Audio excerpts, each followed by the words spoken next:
We're live. Morning. This is the special meeting of the Finance Committee. It's Thursday, May 21st at 8 a.m. We'll start the meeting with a review of the April 2026 financial report. Rich? So this is the financial report through April. We are showing a positive balance of 175,825. This is a decrease from the prior month of 141,202. So the changes do include a reduction to the reimbursement rate for excess costs. That is a reduction of 88,970.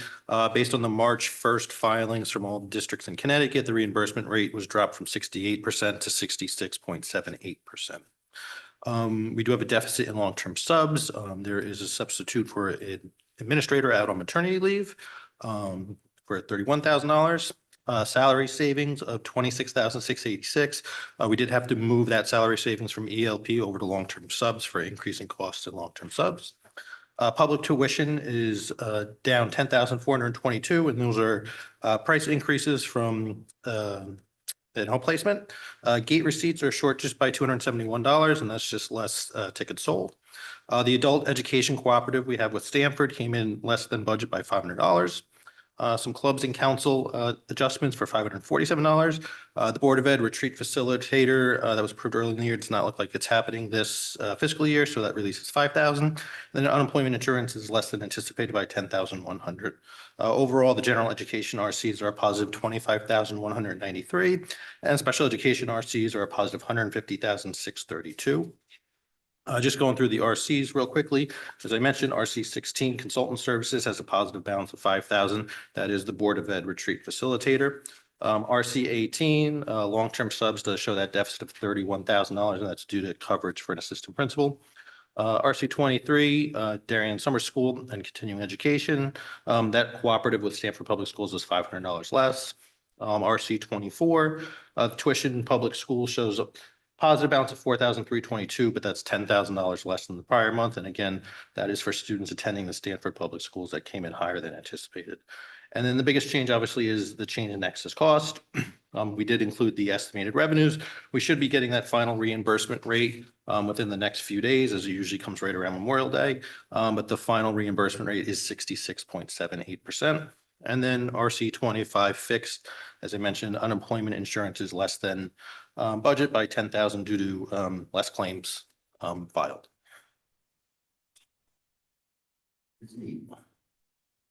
Joanna? Can we talk about the salary savings again? So you just said that was, you're moving that over to the 30 for the transfer? No, so the salary savings was salary savings from an ELP that was hired late and ELP OT that was hired late. Right, So we have escalating costs within long-term subs as we've hired more retired teachers to fill in it. So the rate for a retired teacher is typically higher than you would get for a typical long-term sub. And so that's just covering the growing cost of long-term subs. The $31,000 is different. That is for a long-term sub for an administrator who's out for maternity leave. Okay, so all the salary savings that we're losing are because of long-term subs. Correct. Yep. Okay. And then the substitute, long-term administrator substitute, can you say which school that's at, or is that It's Royal. Royal? Yep. Okay. And it was expected? So we didn't plan on it. We didn't know the individual was going to be pregnant. But we typically don't budget for administrators for long-term subs because we just typically don't have them. Right. It's relatively rare, but because we do have escalating costs in long-term subs, the account just can't absorb it, which is why we're recommending the transfer.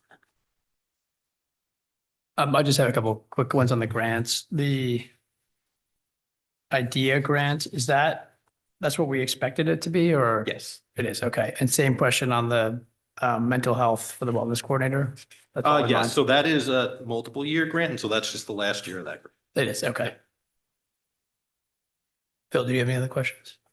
You want to interpret first the last page of the grant, like type 1. There's variation there. It's the, you just have initiated resolution. Cost of special education related services and room and board exceeded So excess cost reimbursement is something that every district in Connecticut submits. And so to be reimbursed, the district has to observe the first 4.5 times your per pupil. So for Darien, it's per pupil is about 26,000. And so any cost above that amount, you get reimbursed by the state.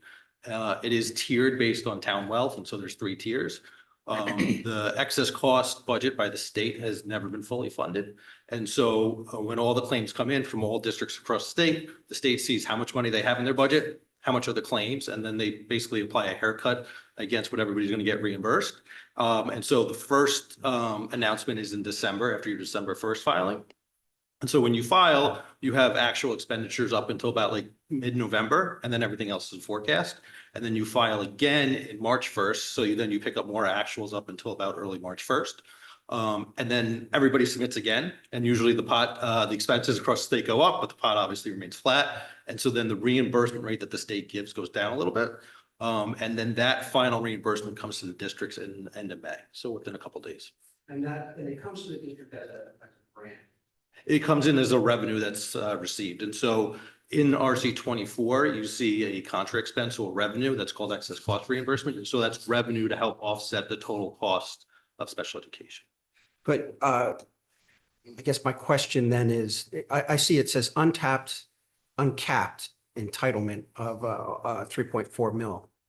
So if excess cost was reimbursed at 100% by the Oh, state, that's where we're getting. we would okay. get 3.4 million Okay, as our reimbursement, but because it is capped by the state, because the state doesn't have enough money to reimburse every district 100%, that's why we're getting less. that answer, I understood thank you. Rich, just a general question. Do you know, sort of came up when I was looking at this other grant. Do you know, and if you don't know the answer, maybe come back, and what percent of our budget is funded by federal stuff, state stuff, and then So us? federal is IDA and Title II.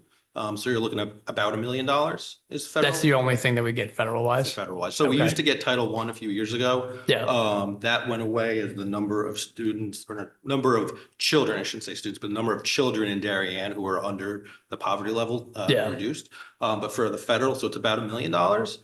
For the state, it's that couple $1 million in excess cost money that we get. And then you see some of the ARPA grant, like the wellness coordinator grant.